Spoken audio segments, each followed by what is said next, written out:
আমরা পিংনা ইউনিয়নের মেদর গ্রামের যে কর্তব্যরত উপসহকারী কৃষি অফিসার ভাই ভালো আছেন না? আনিসুর রহমান আনিস ভাই তার অসুস্থতা শরীরের মাঝেও এই কৃষকের ডাকে সাড়া দিয়ে এই ছত্রাকনাশক ব্যবহার করার জন্য কৃষককে এই আগ্রহ সৃষ্টি করে তারই আঙ্গিকে দেখতে পাচ্ছেন কৃষক নিজেই ছত্রাকনাশক স্প্রে করছে। তো যা হোক, এখানে আমরা উপজেলা কৃষি অফিসের মাধ্যমে প্রায় 350 বিঘা জমিতে আমরা এখানে ভুট্টা মানে গম করেছি।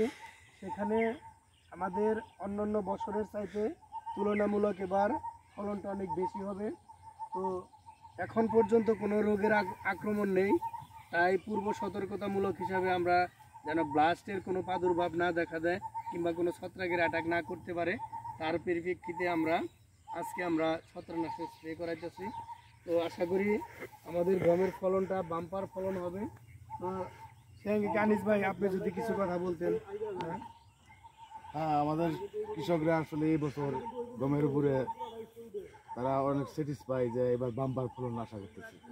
আশা করি আল্লাহ পাক যদি কোনো বালা মুসিবত না দেয়, ইনশাল্লাহ এবার কৃষকরা বাম্পার ফলন পাবে ইনশাল্লাহ। গমে ধন্যবাদ সকলকে, ধন্যবাদ কৃষক ভাইদেরকে, তারা এত সুন্দর করে এত কষ্ট করে এই ছত্রাকনাশকটা স্প্রে করতেছে। তো আমরা পরবর্তীতে আমাদের যেখানে 350 বিঘা জমিতে গম আবাদ করা হয়েছে সেখানে আমরা নিয়ে যাব। তো সে পর্যন্ত আপনারা ভালো থাকেন, সুস্থ থাকেন, সকলের সুস্বাস্থ্য মঙ্গল কামনা করে আজকে বিদায় নিচ্ছি। আসসালামু আলাইকুম। আমরা করলে দেখতেন কি